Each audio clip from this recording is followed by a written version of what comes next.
الحمد لله نحمده ونستعينه ونستغفره ونؤمن به ونعوذ بالله من شرور أنفسنا ومن سيئات أعمالنا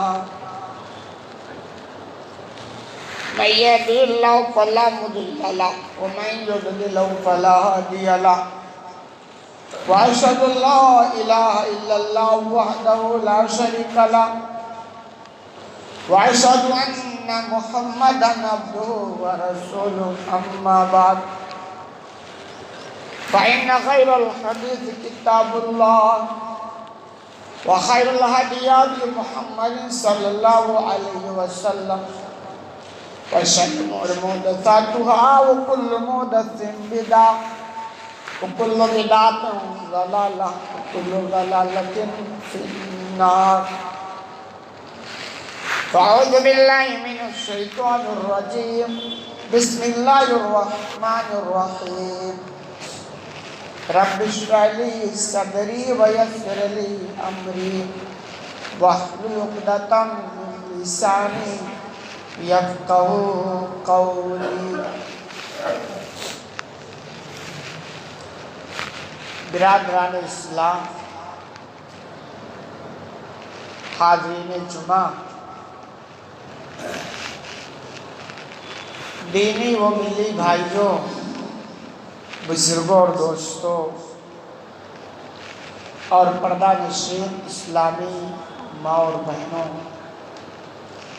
اور عزیز بچوں، ہم مسلسل کئی مہینوں سے آپ کے سامنے ممنوع و حرام اشیاء کے تعلق سے باتیں رکھنے کی کوشش کر رہے ہیں، اور آگے اللہ کی فضل و کرم سے بڑا عظیم مہینہ سایہ فغر ہونے والا ہے۔ امید ہے کہ اگلا جمعہ ہم رمضان مبارک کے مہینے میں داخل ہو چکے ہیں، اور اپنا جو موضوع چل رہا ہے نا، اگر دیکھا جائے تو اس مہینے سے اس کا تعلق بھی ہے۔ میں ایک بار نہیں بارہا اس بات پر زور دیتا ہوں اور دیتا آ رہا ہوں کہ آپ جو عبادتیں کرتے ہیں نا، حقیقت یہ ہے کہ ان عبادتوں کے اندر چاشنی اس وقت آئے گی جب آپ حرام اور ممنوع اشیاء سے اپنے آپ کو بچائیں۔ عظیم مہینہ سایہ فغن ہونے والا ہے، اور اس عظیم مہینے سے بھرپور مستفید آپ اس وقت ہو سکتے ہیں جب آپ اپنی زندگی سے حرام اور ممنوع اشیاء کو نکال کر باہر پھینکیں، ورنہ ایسے بارہا یہ مہینہ آئے گا اور چلا جائے گا اور آپ کو جو کچھ حاصل کرنا چاہیے وہ کر نہیں پائیں گے، کیونکہ نیکی اور بدی یہ دونوں ساتھ ساتھ نہیں چلتی۔ یا تو نیکیاں آپ اتنی کثرت سے کریں کہ آپ کی بدیاں زندگی سے ختم ہو جائیں، اور اگر ایسا نہیں تو پھر وہ بدی جو ہے نا وہ آپ کی نیکی کو مٹا دے گی، دبا دے گی، پلٹنے نہیں دے گی۔ یہی وجہ ہے اتنا عظیم مہینہ آتا ہے اور بہت سارے مسلمانوں کے اس مہینے میں محنت کرتے ہوئے دیکھا جاتا ہے، نوافل پڑھتے ہیں، قرآن پڑھتے ہیں، نماز بھی بڑی پابندی سے ادا کرتے ہیں، صدقہ و خیرات بھی کرتے ہیں، لیکن ان کی زندگی میں یہ ساری نیکیاں اس مہینے تک محدود ہو کے رہ جاتی ہیں۔ جیسے وہ مہینہ رخصت ہوتا ہے یہ ساری نیکیاں بھی زندگی سے رخصت ہو جاتی ہیں۔ یہ وجہ کیا ہے؟ وجہ یہ ہے کہ ہم یہ طے کر کے رکھتے ہیں صاحب نیکیاں تو کر لیں، لیکن ہماری زندگی کے اندر جو برائیاں ہیں اسے ہمیں چھوڑنا اوڑنا نہیں، تو نیکیاں اپنی اثر دکھا نہیں پاتی۔ اس سے قبل کے خطبے میں ہم جس چیز کے تعلق سے بات کر رہے تھے وہ یہ کہ کسی کی زمین کو ناحق دبا لینا چاہے معمولی ہی کیوں نہ ہو، یہ حرام ہے، بہت بڑا جرم ہے۔ طبرانی کی روایت ہے، آپ صلی اللہ علیہ وسلم کا ارشاد، آپ نے فرمایا ایما رجل ظلم شبرا من الارض، کہ کوئی بھی آدمی ہو کسی کی ایک بالشت زمین بھی ظلمن دبا لی، جملے پر غور کرو، ایما رجل، کوئی بھی آدمی ہو، حاجی، نمازی، تہجد گزار اور نہ جانے کیا کلمہ لگا، کوئی بھی ہو، اگر ایک بالشت زمین ظلمن اس نے کسی کی دبا لی، کلفہ اللہ ان یغفر حتی آخر سبعہ، اللہ مکلف بنائے اس بندے کو جس نے ظلمن ایک بالشت زمین بھی دبا دی، کہ ساتوں زمینوں کی تم کھدائی کرو، جو تم نے دنیا میں دبا رکھی تھی نا اس کی کھدائی کرو ساتوں زمین، ثم یطوقہ یوم القیامہ، پھر اس ساتوں زمینوں کا طوق اس کے گلے میں پہنا دیا جائے گا، حتی یقضی بین الناس، یہاں تک کہ لوگوں کے درمیان فیصلہ ہو جائے۔ اللہ رب العالمین جب عدالت کی کرسی پر بیٹھے گا اور فیصلہ کرے گا تو ایک لمبا دور چلے گا، جب تک یہ دور چلتا رہے گا اس ظالم کو اس کے ظلم کی سزا ایسے ملتی ہے، اور اس میں جو ناحق لوگوں کی زمینیں دباتے ہیں نا، غریب طبقہ اتنا نہیں ہوتا، ان کی چلتی نہیں ہے، یہ مالدار طبقہ ہوتا ہے جن کے اندر مال، اولاد، زمین، پراپرٹی کی اندھی محبت ہوتی ہے، محبت تو سب کو ہوتی ہے، ان کو اندھی محبت ہوتی ہے، جتنا آ جائے تو جائز طریقے سے جو آتا نا اس سے پیٹ بھرتا نہیں، پھر وہاں فلاں کی کمزوری اگر ہم وہاں گھسے نا تو پھر وہ ہمارے نام پر رجسٹرڈ ہو سکتا ہے، ہم قبضہ کر سکتے ہیں، وہاں دخل اندازی کرتے ہیں اور بہت ساری ایسے قبضے کر لیتے ہیں، لیکن پتہ نہیں ہوتا کیا ہے، بھئی ایک آدمی آلریڈی پہلے ہی سے مالدار ہے، اللہ نے اس کو اتنا دے رکھا ہے نا کہ وہ اپنا جو جائز طریقے اسی کو کھا کے ختم نہیں کر سکتا، اتنا دے رکھا ہے، لیکن پھر اگر کسی کا وہ مکان ناجائز قبضہ کرتا ہوتا کیا ہے، وہ اس مکان کو کھائے گا نہیں، کیا ہوتا پتہ ہے، بس اتنا ہوتا ہے کہ جس کا اس نے قبضہ کیا سرکاری کاغذات میں اس آدمی کا نام کاٹ کر کے آپ کا نام وہاں لکھ دیا جاتا، بس اتنا ہی ہوتا ہے، اسے نہ وہ قبر میں لے کے جا سکتا ہے نہ خاص، یہی ہوتا ہے نا، لیکن نتیجہ کیا ہوگا، نتیجہ یہ ہوگا کہ جس زندگی کے لیے تم ایسا کچھ کر رہے تھے اور جس سے مستقبل کی تمہیں فکر تھی کہ میرے نہ رہنے کے بعد یہ پلاٹ اور یہ زمین اور یہ مال اور یہ معیش ہماری اولاد عیش کرے گی، اس پر ہمارے پوتے جو آئیں گے نا وہ عیش کریں گے، آپ کے قبر میں کوئی آنے والا نہیں، خوب اچھی طرح سمجھ لیں، طے کر لیں کہ اگر کسی نے ایک بال زمین بھی دبا کے رکھی ہے تو حقیقت میں اللہ کے ہاں اللہ کی پکڑ سے بچا نہیں سکتا کوئی، آپ کی نماز بھی بچا سکتا، یہ عظیم مہینے کا روزہ بھی آپ کو نہیں بچا سکتا، اس کو نوٹ کر لیں۔ دوسری حدیث صحیح مسلم کی روایت، آپ نے فرمایا من غیر منازع لعن اللہ من غیر منازع، اس شخص پر اللہ کی لعنت ہو جس نے زمینوں کے نشانات کو مٹا دیتا ہے۔ پہلے اس طرح زمینیں کاغذات میں نہیں ہوتی تھی، یہ نشان ہوتا تھا، آج بھی دیہات وغیرہ میں ہوتا ہے، کاغذات میں بھی ہوتے ہیں، تو جن کی نیت خراب ہوتی ہے نا وہ نشان جو ہوتا ہے نا کہ یہاں سے نکاح ہے اور یہاں سے انکاح، تو اسے ہٹانے کی کوشش کرتا دھیرے دھیرے، یعنی اس کو اپنے حصہ زیادہ کرتا اور اس نشان کو اٹھا کر کے آگے کر دیتا تاکہ میری زمین کا جو حدود وہ زیادہ ہو جائے، تو یہ ناجائز طریقے سے قبضہ کرنے کا ایک طریقہ تھا، تو آپ نے فرمایا اللہ کی لعنت، یہ ملعون ہے، لوگ کہتے ہیں نا یار ہم دیندار بنتے ہیں لیکن بن نہیں پاتے. کہاں سے بنو گے آپ؟ وہ شخص جو دوسرے کی زمینیں کوئی بھی چیز ہو، کوئی بھی مال ہو، چاہے مائنس ہو چاہے مال ہو، کوئی بھی چیز ہو، دبا کے بیٹھے ہو، اللہ کی لعنت برس رہی ہے. ایسا ملعون شخص اگر اللہ کی عبادت کے لیے کھڑا ہو تو ڈبل اسٹینڈ ہے کہ نہیں؟ اللہ کہتا واہ میرے لیے نماز پڑھتا ہے اور میں کہتا ہوں فلاں کی جو زمین تو قبضہ کر کے رکھے اس کو دو، اس کو دینے کو تیار ہے. یہ کیا ہے؟ مطلب ایک طرف ماننا ہے اور ایک طرف نہیں ماننا ہے. رمضان کا مہینہ آیا بڑھ چڑھ کے ماشاءاللہ اچھی بات ہونا بھی چاہیے، کمال کی بات ہو.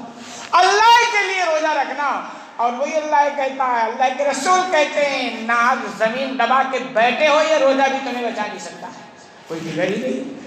خوب اچھی طرح اس مہینہ کے آنے سے پہلے پہلے کی صفائی کریں، دل کی صفائی کریں، زندگی کی صفائی کریں، پھر اس عظیم مہینے سے آپ بھرپور مستفید ہو پائیں، ورنہ نہیں ہو پائیں.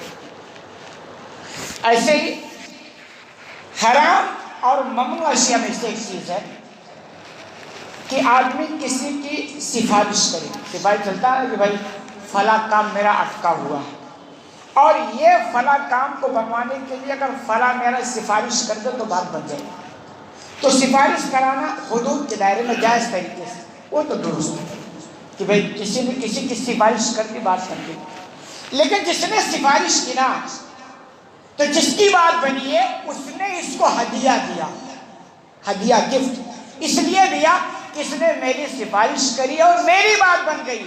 یہ ہدیہ لینا بھی درست نہیں ہے، اس کو نوٹ کر. دیکھیں اللہ رب العالمین دنیا میں انسانوں کو الگ الگ نعمتوں سے نوازتا ہے. اسی طرح وحدت، کرسی، عزت، وقار یہ بھی ایک نعمت ہے. اللہ نے جب آپ کو یہ نعمت دیا ہے نا کہ آپ کا ایک مقام ہے، آپ لوگوں کے بہت سارے کام بنا سکتے ہیں، تو آپ اللہ کا شکریہ ادا کریں. کیا کریں؟ شکریہ ادا کریں. شکریہ ادا کرنے کا طریقہ ہے کہ اس نعمت کا استعمال آپ اللہ کے بندوں کے لیے کریں. اللہ کے جو دوسرے بندے ان کے لیے کریں، ان کو فائدہ پہنچائیں. مثال کے طور پر اللہ نے آپ کو آنکھ جیسی بڑی عظیم نعمت دی، بہت قیمتی نعمت ہے. کتنی قیمت نعمت ہے؟ ان سے پوچھئے جن بیچاروں کو یہ نعمت نہیں ہے، چھن یا سرے سے ملی، ان سے پوچھو. آپ کو اللہ نے یہ نعمت دی نا، اس نعمت کی قدر کیجیے. کیا کبھی آپ کوئی اندھا آپ کو مل جائے، آپ اس اندھے کو سہارا دیجیے، تو گویا آپ اپنی اس نعمت کی قدر کر رہے ہیں کہ اللہ نے دیا ہے، اس نعمت سے آپ دوسرے کو فائدہ پہنچاتے ہیں. تو ایسے ہی اگر آپ کو اللہ نے عزت دی، وقار دیا، کرسی وعدہ دیا ہے اور جائز طریقے سے آپ کسی کو فائدہ پہنچا سکتے ہیں تو پہنچانا چاہیے. چنانچہ صحیح مسلم کی روایت ہے، آپ صلی اللہ علیہ وسلم فرماتے ہیں من استطاع منکم ان ينفع اخاه فلينفع. تم میں سے اگر کوئی اپنے بھائی کو نفع پہنچانے کی طاقت رکھے تو چاہیے کہ وہ نفع پہنچائے. یہ امر لام امر پڑھنے کے لوگ سمجھتے ہیں لام امر یعنی پھر پہنچانا ہی چاہیے. یعنی آپ اگر پاس سے طاقت ہے کہ آپ اپنے بھائی کا یہ بگڑتا ہوا کام بنا سکتے ہیں تو آپ پر یہ ضروری ہے کہ آپ اس بھائی کے بگڑتے ہوئے کام کو کیا کریں؟ بنائیں. یہ ایمان کی شان ہے. لیکن سماج کے لوگ جی کیسے رہیں؟ ہمارے بھائی کا کوئی کام بن رہا ہو نا تو کہیں گے اب کیا کریں کہ اس کو بننے نہ دیں، بگاڑ دیں. یہ ہماری پوزیشن ہے، ہماری حالت یہ ہے، جبکہ ایمانی شان نہیں ہے. یہ بے ایمانی والی شان ہے، یہ ایمانی وقار نہیں ہے. تو اللہ کے رسول فرماتے ہیں اگر تمہارے پاس اپنے بھائی کو نفع پہنچانے کی طاقت ہے تو اس کو نفع پہنچاؤ. آج ہر انسانوں کی بات تو چھوڑو، مسلمانوں کی صرف نفس پرستی کا شکار. ہر بندہ صرف اپنے لیے جی رہا ہے، اپنی منفعت کے لیے جی رہا، اپنے فائدے کے لیے. اپنے بھائی کو کبھی کوئی بھلائی نہیں کرنا چاہتا، کوئی نفع اس کو پہنچا نہیں چاہتا. اور دوسری جگہ آپ نے فرمایا صحیح مسلم کی روایت اشفعوا تؤجروا، تم سفارش کر دیا کرو اجر پاؤ گے. یعنی اگر کسی کا کام آپ کی سفارش کرنے سے بن جا رہا ہے تو یار اس کی سفارش کر دو نا، تھوڑا بن جائے، اس کو بھی سہارا مل جائے. یہ آپ صلی اللہ علیہ وسلم کی حدیث صحیح مسلم کی روایت ہے. آگے آپ جو اصل موضوع ہے یہ کہ سفارش پر اگر آپ کو ہدیہ مل رہا ہو اس ہدیے کو آپ قبول نہ کریں. من شفا، جو مستند احمد یا ابن ماجہ کے حوالے سے، من شفا لعیب شفا فہدی اللہ، کہ جس نے کسی کے لیے کوئی سفارش کی، کوئی ریکویسٹ کر دیا، کوئی کام بنا دیا، اب اس کو ہدیہ مل گیا، فَقَبِلَهَا مِنْهُ، اور اس سفارش کرنے والے سے اس ہدیہ کو قبول کر لیا۔ آپ فرماتے ہیں فَقَدْ أَتَى بَابًا عَظِيمًا مِنْ أَبْوَابِ الرِّبَا، یہ بندہ سود کے دروازوں میں سے بڑے دروازے پر آ کر کھڑا ہو گیا۔ سود تو نہیں کہا، لیکن سود کے قریب ہی آ کے کھڑا ہو گیا ہے۔ عین ممکن ہے کہ وہ ایک دن سودی کاروباری ملوث ہو جائے۔ یہ آدمی جو سود لیتا دیتا ہے وہ ڈائریکٹ اس میں علم نہیں ہوتا ہے، پہلے وہ دھیرے دھیرے ہیلے بہانے سورسیں تلاش کرتا ہے، پھر دھیرے دھیرے اس کی جو گھناٹ ہوتی ہے، گندگی ہوتی ہے، وہ دل سے ختم ہو جاتی ہے، پھر وہ دروازے سے سودی کاروبار کرتا ہے، سودے پیسے لیتا ہے، سودے پیسے دیتا ہے۔ تو ایسے ہی جو بندہ سفارش کرنے کے بعد اس کا ہدیہ قبول کرتا ہے تو وہ کہہ رہے ہیں یہ سود کے دروازوں میں سے دروازے پر آ کر کھڑا ہو گیا۔ اور ایمان کیا کہتا ہے، اسلام کیا کہتا ہے کہ اگر کوئی چراگاہ ہے نا، حدود کے قریب ہی مت جاؤ، اس سے دور رہو۔ کیسے وہ حدیث میں مثال ہے کہ اگر آپ کوئی جانور چرا رہے ہیں اور کوئی چراگاہ ہو کہ بھائی اس میں نہیں چرنا چاہیے آپ کا جانور، تو آپ کی ذمہ داری بنتی کہ اس کا جو حدود ہے نا اس کے قریب بھی مت لے جاؤ، دور ہی رکھو، کیونکہ قریب اگر اپنے جانور کو چرائیں گے تو ممکن ہے کہ منہ اٹھا کر کے ادھر مار دے، پھر آپ کیا کرو گے؟ تو یہی ہے کہ قریب مت جاؤ۔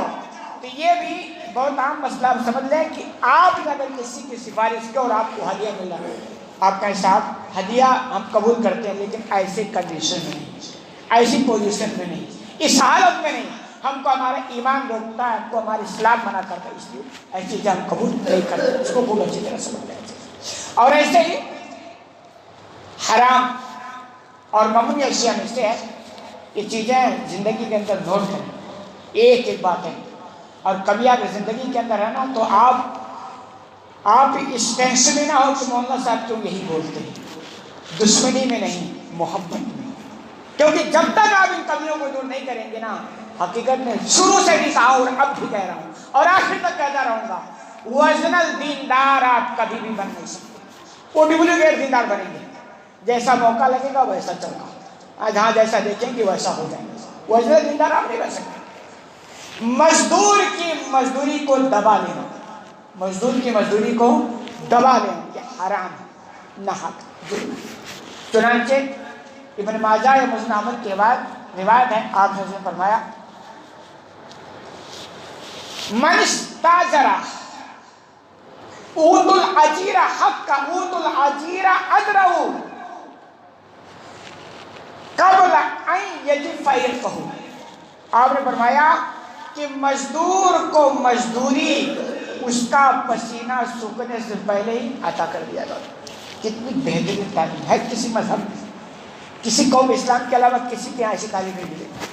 کتنا خیال کیا اسلام نے مزدوروں کا، کیا کہا کہ مزدور کو اس کی مزدوری اس کا پسینہ سوکھنے سے پہلے لے لیا کرو۔ مطلب یہ ہے کہ جلدی سے دو، کیونکہ ایک آدمی جب محنت کرتا ہے نا تو اس کے پیچھے ایک لالچ، آس محنت کرتا ہے، جب پیسہ اس کو ملتا ہے نا اس کی مزدوری، تو پھر محنت وہ کیا ہوتی ہے، بھول جاتا ہو بندہ، کوئی بات نہیں مل تو گیا، اور محنت کرتا ہے، محنت کی تھکاوٹ، محنت کی ٹینشن، وہ جو مسائل، اور پھر مزدوری نہ ملے اور ٹائم پہ نہ ملے تو آپ بتائیں پھر اس کے دل پر کیا بیتتی ہے۔ اور یہ تعلیم صرف اسلام کے اندر ہے، ایسی بہترین تعلیم اگر کسی کے پاس نہیں۔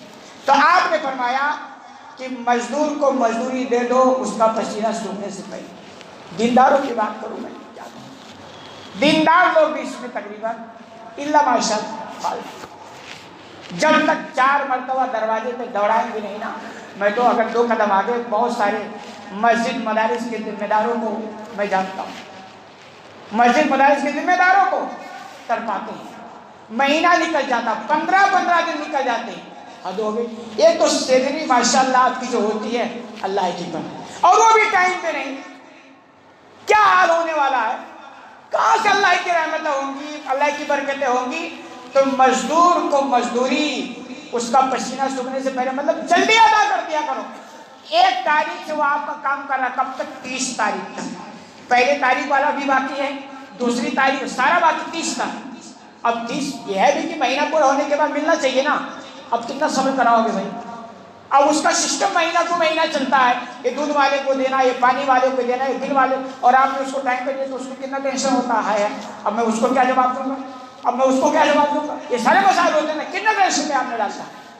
تو حقیقت میں یہ ظلم ہے، یہ گناہ کا کام ہے، یہ حرام ہے.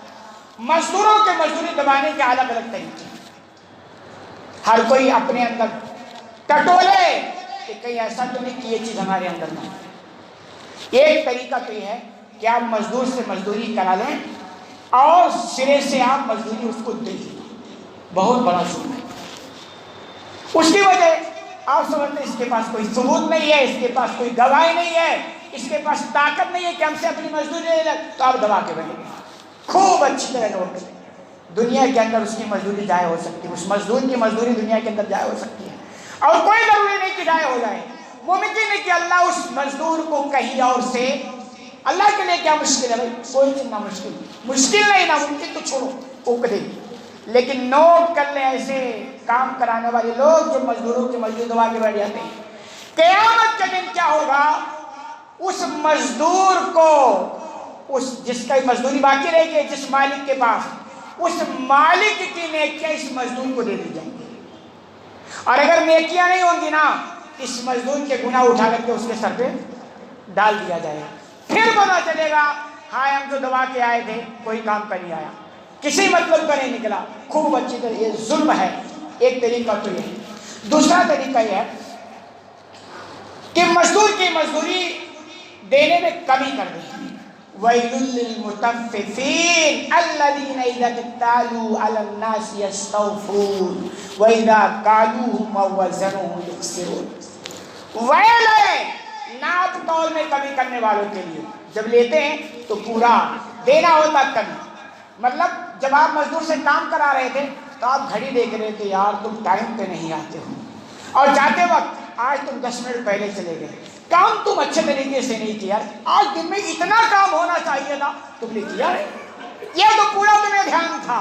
لیکن جب مزدوری دینے کی باری آئی تو کم، کٹوتی، چونکہ تم اچھا کام نہیں کیا نا اس لیے تمہاری سیلری اتنی تم کو نہیں دی. ایک سسٹم یہ ٹوٹل غلط ہے، ظلم ہے. نوٹ کر لیں ایسے حرکتیں کرنے والے. آپ کی عظیم مہینے کی جو عظمت ہے نا، روزہ رکھ لیں. یہ روزہ بھی آپ کو اس ظلم یعنی اس پکڑ سے آپ کو بچا نہیں سکتا. تیسری صورت یہ ہے کہ آدمی، تیسری ایک صورت یہ بھی ہے کہ مزدور کو مزدوری دینے میں ٹال مٹول کرے، اس کو دوڑائے، بار بار پریشان کرے. اس کی نیت یہ نا کہ جب میں بار بار اس کو دوڑاؤں گا نا، یا یہاں تک کہ کورٹ میں چلا جائے، کیس ہو جائے، مقدمہ ہو جائے، جیسے کہ عرب ممالک وغیرہ میں ہوتا ہے، جو باہر بیچارے مزدور کام کرنے جاتے ہیں تو یہ سمجھیں کہ یہ وہاں جائے گا، تھک جائے گا، پھر اپنی مزدوری مانگنا کیا کر دے گا؟ بند کر دے گا. اس نیت سے کسی کو بار بار پریشان کرنا، بار بار پریشان کرنا، یہ بھی ظلم ہے. یہ بھی ایک طریقہ ہے. اور اللہ کے واسطے اگر کہیں غیر مسلم سے آپ کا سابقہ پڑ گیا، اس طرح حرکتیں آپ نے کسی غیر مسلم سے کی اور وہ غیر مسلم جو آپ کے اسلام سے متاثر تھا، آپ کے اسلام سے متاثر تھا، عین ممکن تھا کہ آپ اپنی وجنن اسلامی ثقافت کا اس کے ساتھ مظاہرہ کرتے نا تو اسلام قبول کر لیتا. لیکن آپ اس حرکت کی وجہ سے وہ اسلام سے کیا کر کے اس کو دور کر دیا. اس کا خمیازہ بھی انہیں کو بھگتنا پڑے گا. اس کو خوب اچھی طرح سے ایک طریقہ بھی ٹال مٹول کرنا. اور مزدوری میں یعنی کسی بھی طریقے سے اگر مزدور کو ستایا گیا، ظلم کیا گیا کسی بھی طریقے سے، اور تو آپ بخشے نہیں جاؤ گے. خوب نوٹ کر لیں، یہ جو ہم فضیلتوں کے چکر میں رہتے ہیں، حقوق دبا کے بیٹھے ہیں اور فضائل کے پیچھے پڑے گی، یہ فضائل آپ کو حقوق سے بچا نہیں سکتے. اس کو آپ نوٹ کر لیں. ایک طریقہ اور بھی ہے، لوگ مزدوروں کے ساتھ ظلم کرتے ہیں، حرام ہے کہ مزدور سے کام ایکسٹرا لے لیتے ہیں. کیا ایکسٹرا؟ جو ٹائم ہوتا جو کام، لیکن اس کو ایکسٹرا مزدوری نہیں دیتے. جب آپ ایکسٹرا کام نہیں ہوتا آپ کی ذمہ داری کیا کرو؟ اس کو ایکسٹرا مزدوری دو. اور یہ ہوتا ہے کیا، جو لوگ باہر وغیرہ جاتے ہیں، عرب کنٹری میں زیادہ ہوتا ہے، باقاعدہ وہ بنتا ہے، عہد نامہ بنتا ہے، لکھا جاتا ہے یہ سیلی یہ کا ٹائم ٹیبل۔ مزدور بیچارہ کام کرنے والا عرب چلا گیا، اب وہ کسی نالائق سے ملاقات ہو گئی، اس نے کہا بھی تو ہمارے پاس آئے گا، جائے گا تو کہاں جائے گا؟ اب وہ کہے گا صاحب، وہ اس کی کمیاں نکالے گا، تم یہ نہیں کر سکتے، تم وہ نہیں کر سکتے، تو کہے گا میں تمہیں اتنا نہیں دے سکتا، تمہاری مزدوری اتنی رہی، تمہاری سیلی اتنی رہی۔ وہ سمجھتا ہے کہ یہاں میں کچھ بھی کروں نا یہ جائے گا، اس کو نہ بولنا آتا ہے نہ کہیں جانا آتا، کر کیا سکتا ہے؟ کیسے بھی کر کے بکری اور بکرا بیچ کر کے بیچارہ باہر آیا ہے، اب واپس جائے گا کیسے؟ اب تو میرے تنگل میں پھنس گیا ہے نا۔ تو وہ لوگ کیا اس کے سیلی کم کرتے ہیں، یہ ظلم ہے، یہ زبردست ظلم ہے، اور یہ ظلم حقیقت میں وہ ہے کہ اللہ ان کی پکڑ سے کوئی کو بچا نہیں سکتا۔ اور صحیح مسلم کی روایت غالباً آپ نے فرمایا ثلاثۃ انا خصم یوم القیامہ، تین قسم کے لوگ ہیں، اللہ کے رسول فرماتے ہیں، اللہ فرماتا ہے حدیث قدسی، تین قسم کے وہ لوگ ہیں جن سے قیامت کے دن میں جھگڑا کروں گا۔ کون کہہ رہا؟ اللہ۔ خوب اچھی طرح سمجھ لیں، عدالت بھی اللہ کا، فیصلہ بھی اللہ کرے گا، جج بھی اللہ ہے، سب کچھ اللہ ہی رہے گا، اس کا کسی کو چلے گی، اور اسی عدالت میں اللہ کہے گا تمہارے خلاف میں کھڑا ہوں، لو ہمارے خلاف۔ اب ظاہر سی بات، آپ کسی عدالت میں جائیں، وہ عدالت بھی آپ کے خلاف، وہاں کا جج بھی آپ کا خلاف، وہاں کا وکیل بھی آپ کا خلاف، آپ کے سارے سب آپ کے خلاف، کون مائی کلال آپ کو بتا سکتا ہے؟ ایسے اللہ ہے کہ یہاں آپ کھڑے ہو گئے، اللہ ہے آپ کے خلاف، سارے لوگ آپ، کون مائی کلال آپ کو بچا سکتا ہے؟ تو آپ نے کہا تین قسم کے وہ لوگ ہیں جن کے خلاف اللہ کھڑا ہو جائے گا، یعنی عدالت میں، اور وہ کیا ہے؟ من آتا بِاسْمَ غَدَرَ، جس نے میرے نام کا عہد لیا، وعدہ کیا اور دھوکہ دے دیا، جس نے میرے نام کا عہد لیا اور دھوکہ دے دیا، تو اللہ کے رسول فرماتے ہیں یہ وہ بندہ ہے کہ اللہ اس کے خلاف حجت قائم کر دے گا۔ بات لمبی ہو جائے گی، بات ختم کرتے ہیں، باقی بات انشاءاللہ اگلی ملاقات میں۔ اللہ رب العالمین سے دعا کہ العالمین تمہیں کہنے اس کو زیادہ میں کرنے کی توفیق عطا فرما، آمین۔ بارک اللہ لنا و لکم فی القرآن المجید ونفعنا وإیاکم بالآیات والذکر الحکیم، انہ تعالی جواد کریم۔